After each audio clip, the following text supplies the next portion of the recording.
Since he was born, Louis Drax has been in hundreds of accidents, but he's survived them all. His own birth was an accident, and when he was only 4 months old, a lamp fell on him. He's been bitten by spiders, stung by bees, electrocuted, and gotten food poisoning several times, not to mention a variety of diseases like meningitis. Nothing seems to kill this child, and his mother Natalie calls him an angel, although he also may be like a cat, and his 9th year may be his last life. On Louis' 9th birthday, his mom and his father Peter go on a picnic near a cliff, and Louis ends up falling into the sea.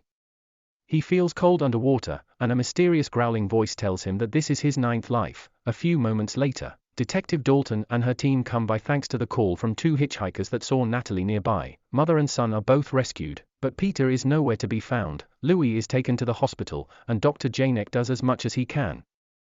But unfortunately, Louis dies. However, when the body is taken to the morgue, it starts convulsing, so doctors bring it back into the emergency room. Meanwhile, Dr. Alan Pascal is giving a TED talk about his book on the subject of the brain under coma. He tells the story of how he used to sleepwalk as a child, and he's never stopped looking for that lost dimension the brain goes into. Afterward, he gets a call from Janek, asking him to come to the hospital to take over Louis' case. He learns the boy was dead for 2 hours and now he's in a coma with many broken bones and endangered organs. Alan also gets to meet Natalie and promises to bring Louis back, calling the boy a miracle of medicine. In the meantime, Louis' comatose mind is exploring old memories to share with the mysterious voice. Because he was a troublesome boy, Natalie was always protective of Louis, and he sent him to therapy with Dr. Perez. Louis tells Perez anything he wants because the doctor promised it would stay between them. Perez also finds Louis' rudeness amusing.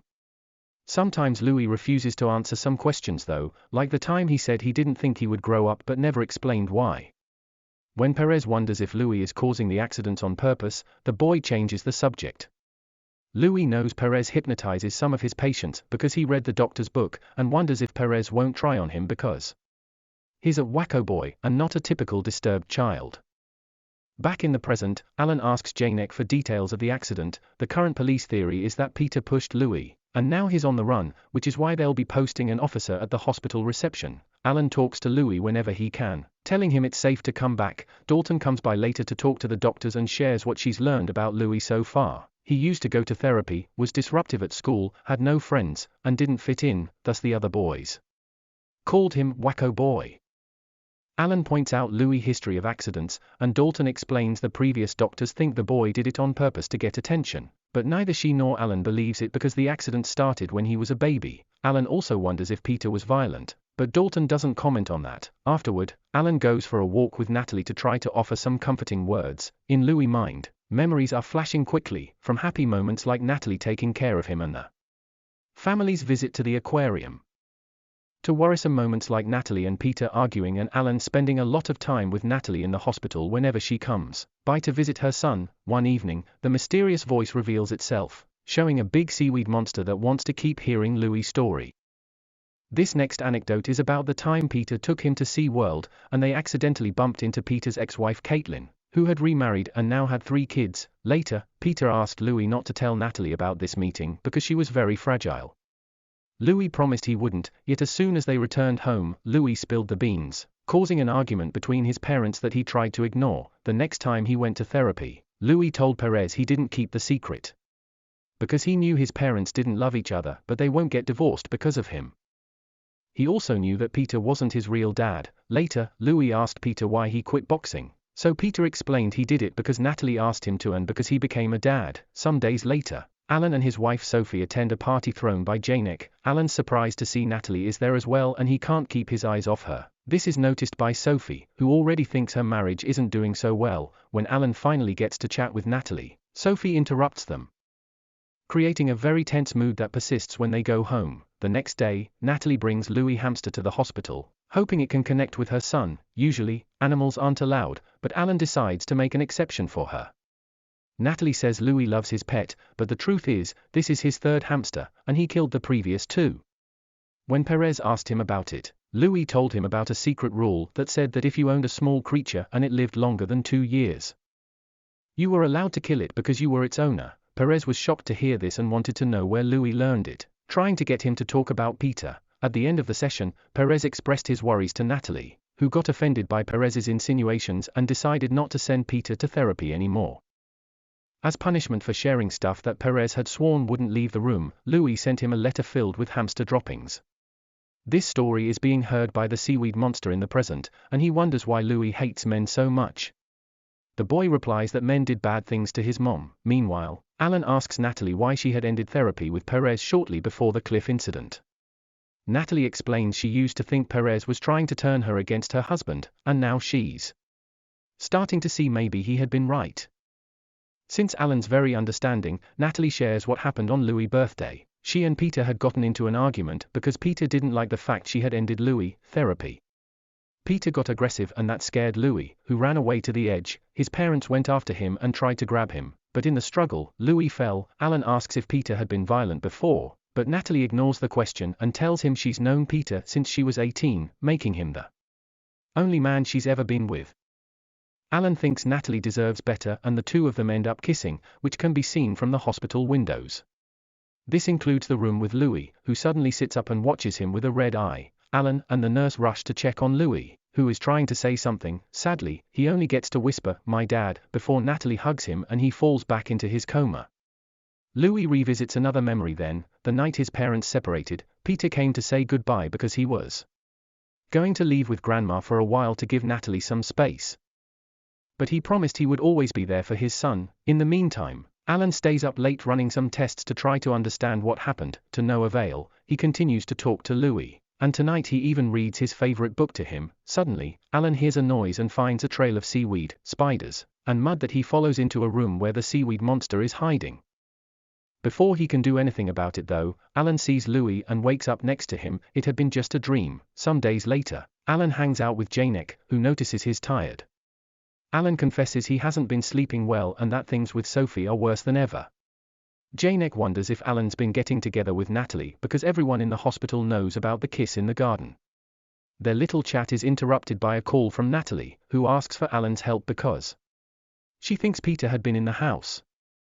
When Alan gets there, Natalie shows him a letter she found in the mailbox written in childish handwriting and signed by Louis. The text itself is alarming as well. Louis warns Natalie that she should stay away from Alan because he's interested in her and men always hurt her. If she doesn't listen, bad things will happen. Alan makes Natalie take the letter to the police, and an analysis by an expert reveals that whoever wrote this wasn't using their dominant hand, probably to hide their identity. Dalton advises Natalie not to stay in her house for now, and since she doesn't have family or friends, Alan offers her a room in the hospital. Before they leave, Dalton also advises Alan not to get together with Natalie for his own safety. The next day, Alan visits Perez, who is now working in a mental hospital. Perez confesses he used to think Louis caused the accident on purpose for attention, but the pieces didn't always fit. He shows Alan the letter with the hamster droppings, which also includes a message about how much Louis hates Perez for betraying his secrets. In return, Alan shows Perez a copy of the letter, and Perez confirms the letter follows Louis' particular way of speaking to a T. Meanwhile, Louis revisits the memory of the day of the incident. Peter came back just to celebrate his son's birthday and brought him the third hamster as a present. In the car, Peter told Natalie he wanted to have Louis for his 2 weeks break. Natalie didn't like the idea but had no arguments to refuse. Then she accused Peter of being lost. He denied this and a short, calm argument ensues that ended with Louis getting the map to help his dad. However, instead of seeing common roads on the paper, he finds a map of his own brain. Later in the evening, Sophie shows up at Alan's office. Since he's barely home anymore, she's brought a mysterious letter written in the same handwriting as the one Natalie got. Sophie had already opened it, and the contents upset her so much that she leaves without a word. This letter is also signed by Louis, and it asks Alan to leave his mother alone. Dalton comes over to investigate and Alan confirms it's impossible for Louis to have written the letters. The sitting up had just been a muscle spasm. As new theories appear in Dalton's mind, she asks Alan for Natalie's version of what happened during the picnic. Then she confesses that Peter isn't Louis' real father and that Natalie had put Louis up for adoption when he was a baby. After the cops leave, Alan confronts Natalie, asking why she had lied about having been with only one guy. Natalie explains Louis' conception hadn't been consensual and his birth almost killed them both. Since then she's felt like she's been surrounded by predators, but Alan promises she's safe with him, and the two of them take the next step in their relationship. Back to Louis' memory of the picnic. Peter had indeed been angry about Natalie ending Louis' therapy, but he cut the argument short for the sake of his son. At the same time, Natalie is in the present talking to him, telling the story of how she and Peter got together. It was after one of baby Louis' big accidents, she had called Peter to ask for his support while waiting on the operation results. The doctors thought he was her husband, and a year later, they did get married, because Peter hadn't really loved Caitlin and liked Natalie more. Louis' mind sees her and hates how much she rambles, so the seaweed monster takes him away to finally show him the truth. In the meantime, the cops are making every member of the hospital staff write something to compare the handwriting with the letters. At that moment, a commotion could be heard from Louis' room. Peter's mother Violet has come to see her grandson, but she and Natalie hate each other and now are arguing. Alan takes Violet to his office and learns that since Peter disappeared, Natalie has been trying to stop Violet from seeing Louis. Peter hasn't been in contact with his mother, but Violet's sure he didn't do anything because he loved that kid more than himself. In fact, Louis is the only reason why Peter stayed with Natalie for so long. Violet liked Caitlin better and thinks Natalie took Peter away with lies and manipulation. She also thinks Natalie is lying to Alan about her lack of family and the fact Louis' conception had been forced. Their conversation is suddenly interrupted by Dalton, who brings bad news. They found Peter's body inside a cave near the cliff. Back in Louis' mind, the seaweed monster makes the kid jump with him into the water, and they swim until they reach a dark cave. Here Louis discovers that the monster is his own manifestation of Peter, who tells him the real version of the events. He had loved Caitlin the most, but he felt bad for Natalie, who was always sad. Natalie needed him the most, so Peter divorced Caitlin and married her. He learned too late that Natalie always cried because it made people feel sorry for her, which she enjoyed more than laughing. The only reason why he didn't leave was Louis, who he loved more than himself.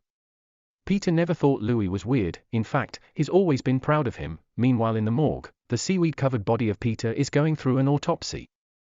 It's already decomposed a lot, which indicates Peter's been dead for days. He fell into the water together with Louis, but the water current dragged him into the cave and that's why he had been so hard to find.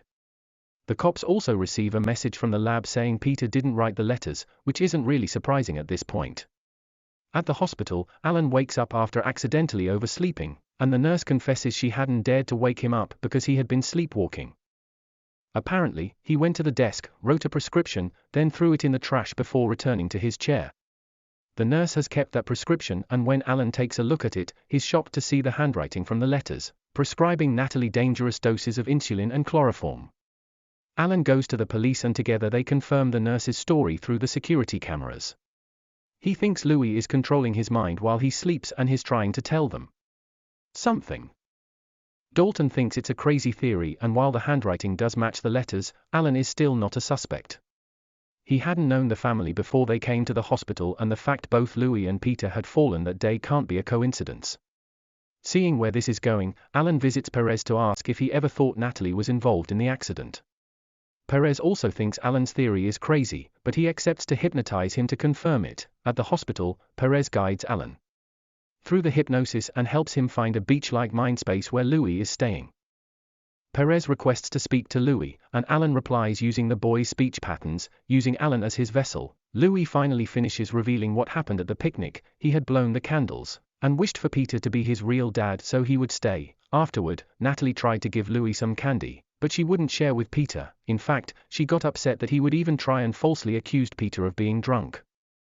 Peter got suspicious about the contents of the candy and became aggressive only to take the jar from her. That's when Louis ran away in fear, and Peter went after him to move him away from the edge before accusing Natalie of wanting to hurt their son, causing her to push him to shut him up. Then, Natalie turned to Louis. Thus he did as she always wanted him to do and jumped into the water. The truth is, Natalie has always been the one causing Louis accidents on purpose. Once the tale ends, Alan wakes up at the same time Louis' heart stops, but Alan brings him back with a defibrillator. Sometime later, Alan is moving to his own apartment because he's separated from Sophie. Afterward, he goes to Perez's mental hospital, where Natalie has been admitted because she has Munchausen syndrome by proxy. This means she's a caregiver that creates problems in another person to get attention from doctors and friends. In the beginning, Natalie was hurting Louis directly, but as he grew, Louis learned what she wanted and got in accidents on his own in exchange for her love. Currently, Natalie is responding well to treatment, but she's also pregnant with Alan's child. Violet is now in charge of Louis' care. In his mind space, the boy wonders if being in a coma really is bad, considering he can stay with his dad and never get in trouble. However, Peter disagrees. Explaining all the magic and possibilities waiting for him to wake up, Louis remembers the day Peter left, promising he would always be with him, and he opens his eyes.